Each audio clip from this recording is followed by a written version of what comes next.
وہ چلاتے ہوئے کہنے لگی، تم سے شادی ہی میری بہت بڑی غلطی ہے۔ گھر والے روکتے رہ گئے، مگر میں تو تمہاری باتوں میں آ چکی تھی۔ پہلے تم نے مجھے اپنے جال میں پھنسایا اور اب میرا خیال رکھنے سے مکر رہے ہو۔ ایسے گھر واپس جاؤں گی کہ پھر کبھی لوٹ کر نہیں آؤں گی۔ مجھے تم نے سمجھا ہوا کیا ہے؟ میں کوئی لاوارث انسان نہیں ہوں، بلکہ میرے بھی گھر والے موجود ہیں جو حیات ہیں اور میرا خیال رکھنے کو تیار بھی ہیں۔ یہ کہہ کر بیوی غصہ کرتی رہی۔ اس کی بحث سے میں تنگ آ چکا تھا۔ تب میں نے بھی زور سے پیالی زمین پر پھینکی اور کہنے لگا، جو کرنا ہے کر لو، جانا چاہتی ہو آؤ، میں تمہیں چھوڑوں، لیکن ایک بات یاد رکھنا، پھر کبھی لوٹ کے مت آنا، اور ان بچوں پر بھی تمہارا حق نہیں، دفع ہو جاؤ یہاں سے۔ یہ کہہ کر میں نے اسے دھکا دیا تو وہ گیٹ کے اس پار چلی گئی۔ روتے ہوئے مجھے دیکھتی رہی۔ اس کے پاؤں میں چپل تک نہیں تھی اور دوپٹہ چارپائی پر پڑا ہوا تھا۔ صرف مجھے تنگ کرنے کے لیے وہ ایسے ہی اپنے گھر کی طرف جانے لگی۔ مجھے غصہ آ رہا تھا۔ میں نے اسے گالیاں دی اور گیٹ بند کر دیا۔ کھانے کے لیے کچھ نہیں پڑا ہوا تھا۔ میں نے چائے بنائی اور بسکٹ سے کھانے لگا۔ مجھے لگا یہ ایک معمولی سی لڑائی ہے، اس کے بعد سب کچھ ٹھیک ہو جائے گا تو یہ خود ہی آ کر مجھ سے معافی مانگے گی۔ وہ اکثر ایسے ہی مجھ سے لڑا کرتی تھی اور پھر بعد میں ابھی بھی مجھے اس سے یہی امید تھی کہ چائے پینے کے بعد میں کمرے میں آ کے سو گیا۔ ابھی سویا ہی تھا کہ بچے اسکول سے آ گئے اور انہوں نے بلند آواز میں مشترکہ سلام کیا۔ میں اٹھ بیٹھا، پھر خیال آیا بیوی گھر موجود نہیں، بچوں کو کون سنبھالے گا؟ میرے 4 بچے تھے۔ سب سے بڑی بیٹی صرف 14 برس کی تھی اور وہ 8ویں جماعت کے طلبہ تھے۔ ان سب نے مشترکہ سلام کیا تو میں سلام کا جواب دیتے ہوئے کمرے سے باہر نکلا اور بچوں کو کہا کہ منہ ہاتھ دھو لو، اور ثانیہ تو میرے ساتھ کچن میں آؤ، بھائیوں کو روٹی بنا دو۔ وہ حیران ہوتے ہوئے کہنے لگی، اب اماں کہاں ہیں؟ کیا انہوں نے کھانا نہیں بنایا؟ تو میں نظریں چراتے ہوئے بولنے لگا کہ وہ اپنے میکے گئی ہے، واپس آ جائے گی، تم لوگ آرام سے آ کے کھانا کھا لو۔ جلدی سے میری بیٹی نے روٹیاں بنائی، میں نے صبح والا سالن گرم کیا، ہم سب نے کھانا کھایا۔ صبر و شکر ادا کرنے کے بعد کمرے میں آ کر سبھی بچے سو گئے، جبکہ میری تو نیند اڑ چکی تھی۔ میں سوچنے لگا کہ مجھے اس پر ہاتھ نہیں اٹھانا چاہیے تھا۔ اب تک ہم بحث کرتے رہے تو فوراً صلح ہو جاتی تھی، مگر میں نے اس پر پہلی بار ہاتھ اٹھایا تھا۔ اگر اس نے انا کا مسئلہ بنا لیا تو میرا اور میرے بچوں کا کیا ہوگا؟ پھر سوچنے لگا ہوں، مجھ سے محبت کرتی ہے، ایسے کیسے چھوڑ کے جا سکتی ہے؟ سکون سے سو گیا۔ اٹھ کر دوبارہ مزدوری پہ جانا تھا۔ گرمیوں کے دن تھے، ایسے وقت میں مزدوری نہیں ملتی تھی تو گھر آ جاتا تھا۔ بیوی کو گئے ہوئے 3 دن ہو چکے تھے۔ بچے بھی بار بار ماں کا پوچھ رہے تھے۔ میں نے انہیں یہی بتایا کہ وہ میکے گئی ہیں، نہیں جانتے تھے کہ میں نے اسے مارا ہے۔ ایک روز میرا چھوٹا بیٹا پیدل چلتے ہوئے اپنی نانی کے گھر پہنچ گیا، کیونکہ وہ زیادہ دور نہیں تھا، یہی اسی علاقے میں تھا۔ یہاں گاؤں میں سب کے گھر بہت دور دور بنے ہوئے تھے۔ میرا چھوٹا بیٹا ماں کو بہت یاد کرتا تھا۔ 3 دن تو میری بیٹی نے چھٹی کی اور سب کا خیال رکھا، مگر چوتھے روز وہ بولنے لگی، ابا اماں کو واپس لے آئے نا، اب میں مزید گھر کا خیال نہیں کر سکتی، میری پڑھائی کا حرج ہو رہا ہے۔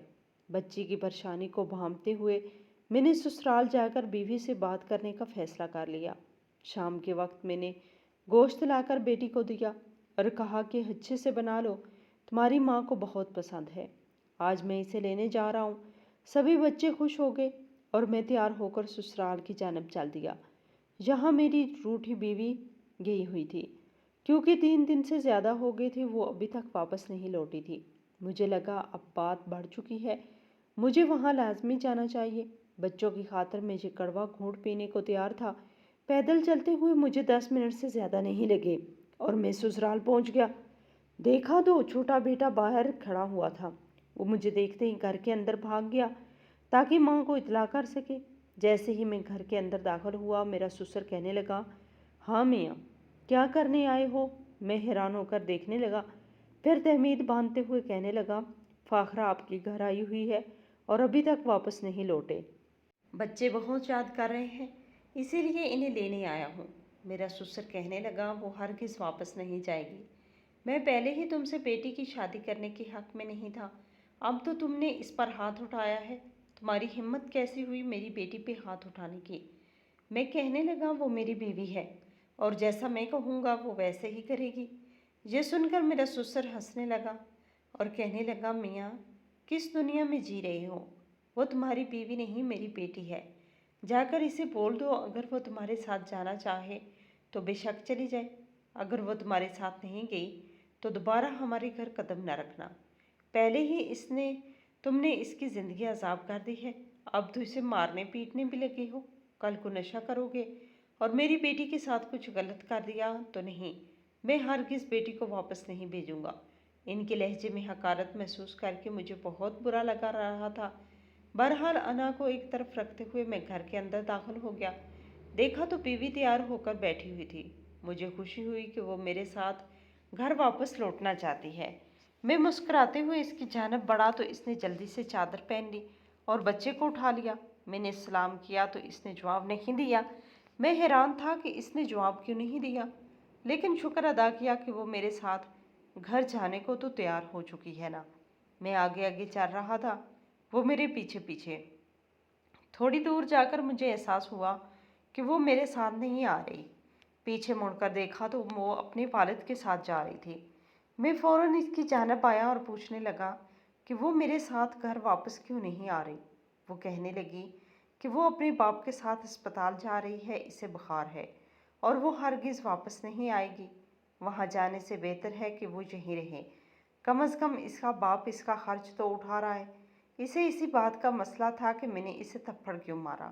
میں اسے سمجھانے لگا کہ فاخرہ گھر ایسے نہیں چلتے، چلو واپس، شاباش، میں خود تمہیں اسپتال لے جاؤں گا۔ وہ کہنے لگی اتنے پیسے ہیں تمہارے پاس؟ بھوکے ننگے آدمی، تمہارے پاس تو اتنے پیسے بھی نہیں کہ گھر میں راشن ڈلوا سکو، اور مجھے کہہ رہے ہو کہ مجھے اسپتال لے جاؤ گے اور میرا علاج کراؤ گے؟ ضرورت ہی نہیں ہے جی، کہہ کر وہ اپنے باپ کے ساتھ چلی گئی۔ میں ہکا بکا ہوں، دونوں باپ بیٹی کو دیکھتا رہ گیا۔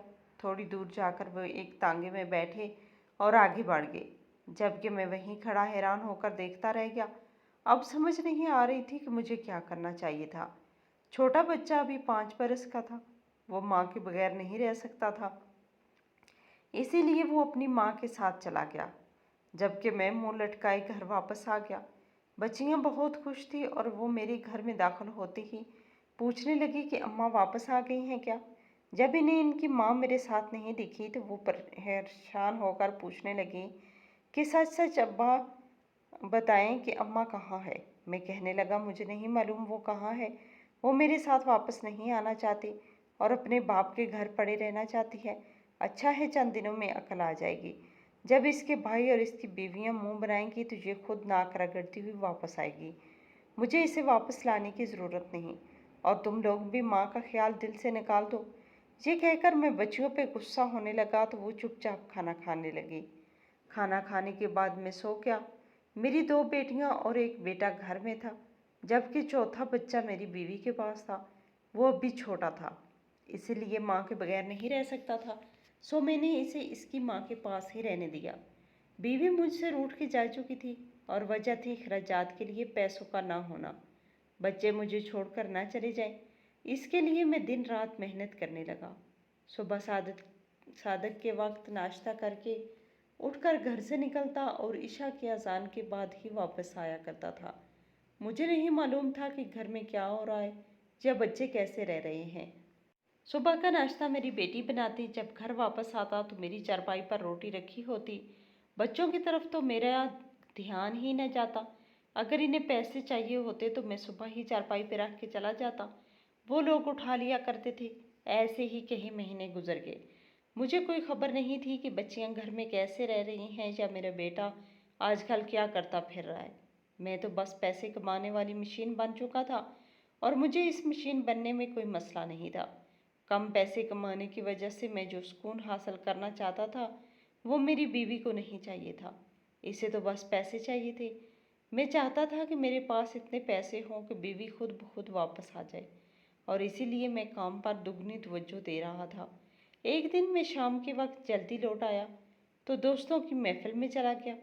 مجھے دیکھتے ہی لوگ سرگوشیوں میں باتیں کرنے لگے۔ مجھے لگا کہ شاید میری بیوی کے بارے میں